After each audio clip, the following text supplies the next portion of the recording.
Okay folks, well, it's been a long summer of barbecue, and tonight it is near the end, 21st of September 2018 to be exact, and so we're starting to get back into some comfort food type weather around here.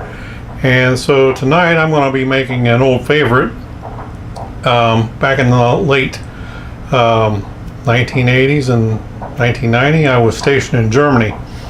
And one of my favorite dishes that I found over there that we'd have in the guest houses over there was Jagerschnitzel, pommes which is Jagerschnitzel is a pounded pork loin that is breaded and then covered with brown mushroom gravy.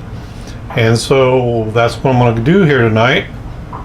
Now, don't be surprised if I don't end up breaking up this video into two videos, because brown mushroom gravy can be a recipe all its own and is very versatile and can go with many different things such as meatloaf, Salisbury steak. It can be put on roast beef. It can be put on all different kinds of things. It's just so versatile. And so I'll probably break this up and make a separate video of just brown gravy, brown mushroom gravy. In fact, that's what I'm going to get started on here to start with, is to get the gravy done. And I'm going to put the pan into the oven probably at 150 to 200 degrees. Not hot enough to cook it, but hot enough to keep it warm. And so let's get turned around here and get to work on things. Okay folks, so we're going to start off with our list of ingredients here. And I got a kind of a mix here. It's got a 1/4 tablespoon of sugar, 1/4 tablespoon of sea salt. It has a 1/4 tablespoon of rubbed sage, a 1/4 teaspoon of thyme, and let's see if I'm forgetting anything else here. I got this written down. Oh yeah, 1/4 teaspoon of black pepper. Now then, here we've got 2 tablespoons of butter. This is 4 tablespoons of butter. 4 tablespoons of flour. This is 2 cups of beef broth. This is 1 whole yellow onion diced. And then 2 cups of mushrooms. It does not, you can use any mushrooms that you like. White button mushrooms would be fine. I happen to have some baby bellas on hand, and I'm going to use them up. I'm going to put in a 1 clove's worth of minced garlic and 2 teaspoons of balsamic vinegar. There we go. So at any rate, we're going to get turned around here, go over here to the stove and get to work.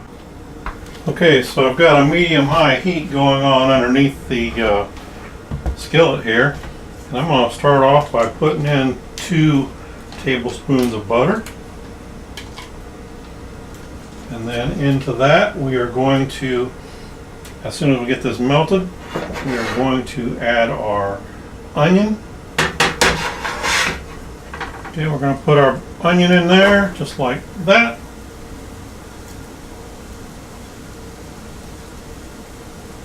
And we're going to kind of cook that until it turns translucent on us.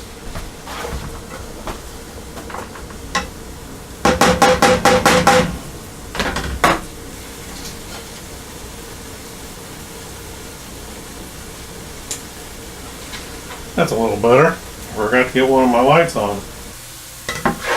Make sure to stir these occasionally because you're not wanting fried onions.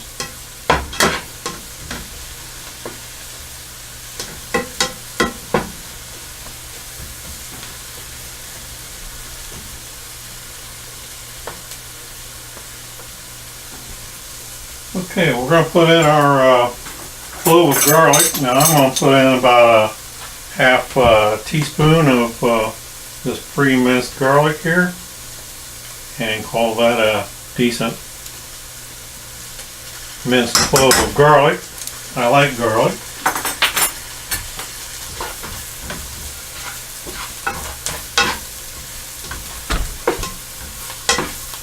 We're going to let this go for about a minute now. Now, and our 16 ounces of mushrooms go in. And as you can see, those baby bellas are some pretty healthy sized mushrooms there. Now we want to sweat these mushrooms. You want to get them some of the moisture out of them. That's going to take about 5 to 7 minutes here. I'll need to stir this occasionally.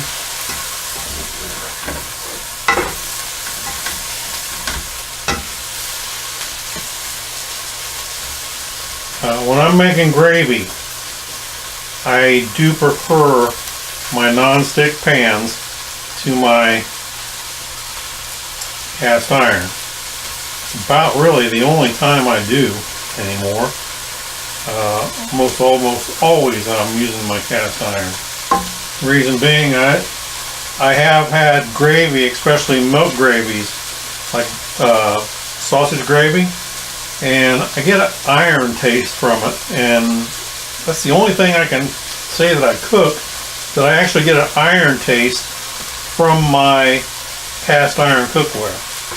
This is not a milk gravy, but we'll just soon not have an iron taste in my mushroom gravy either.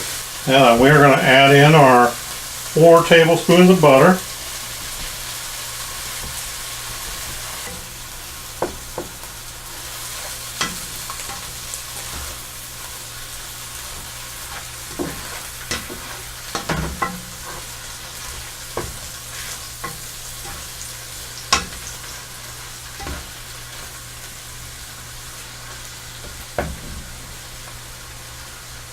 Now we're going to put in our 4 tablespoons of flour.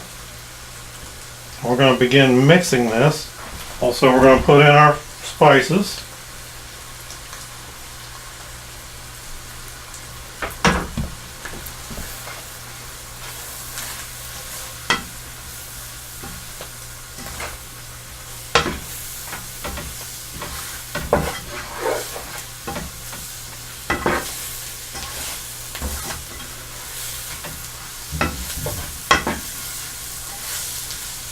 I've got my oven going at about 175, by the way. We're going to leave it while we're cooking our meat.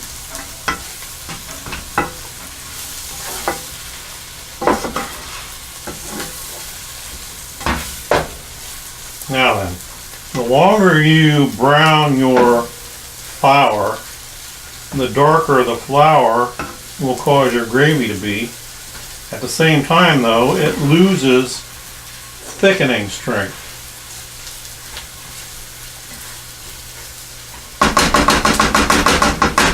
Now that are 2 cups of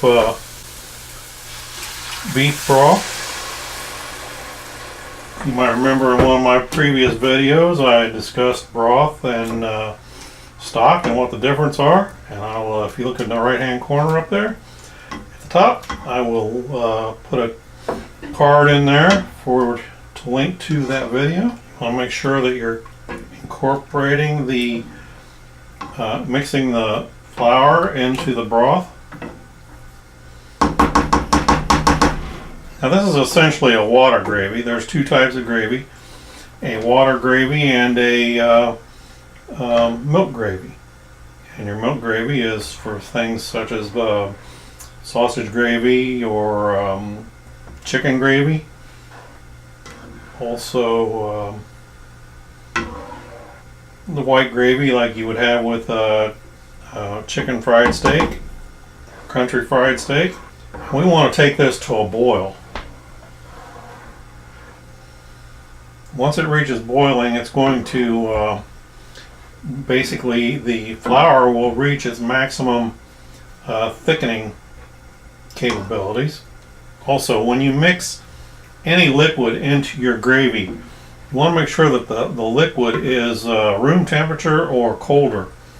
You try mixing a warm liquid into your thickening agent, in this case flour, or especially with cornstarch, it will cause it to clump up on you and you will have ruined your gravy.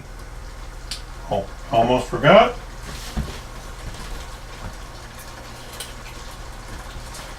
Two teaspoons of balsamic vinegar. I don't know why I'm having such a hard time with that tonight.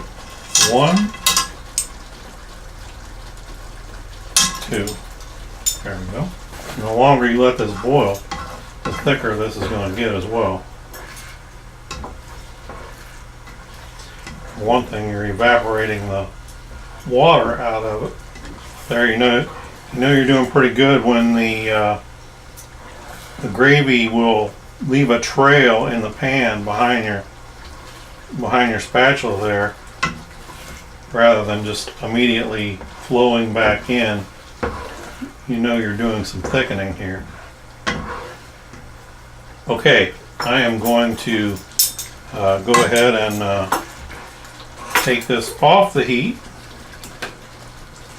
and I'm going to move it into my oven while I go ahead and get the actual schnitzel taken care of. So there you go. There is your basic brown mushroom gravy. Okay folks, well, I hope you've seen how easy it is to make brown mushroom gravy. You know, anybody can do it, even if you're a beginner. Just know this, that you know, as you're watching this video, I have, as usual, chopped things up and taken out a lot of dead air time. In other words, space where I wasn't talking in the video, or just redundant stuff of, like, say, stirring the diced onions and whatnot. You know, that just is not exciting video, and you're not going to learn a lot from it. And so just know it's going to take longer than what I showed in the video. Alright, so at any rate, I hope you enjoyed it. Do me a favor, if you like what you're seeing, down here in the bottom right hand corner, hit like and subscribe. And do me a favor, stay tuned, because there's always more to come. Thanks for watching.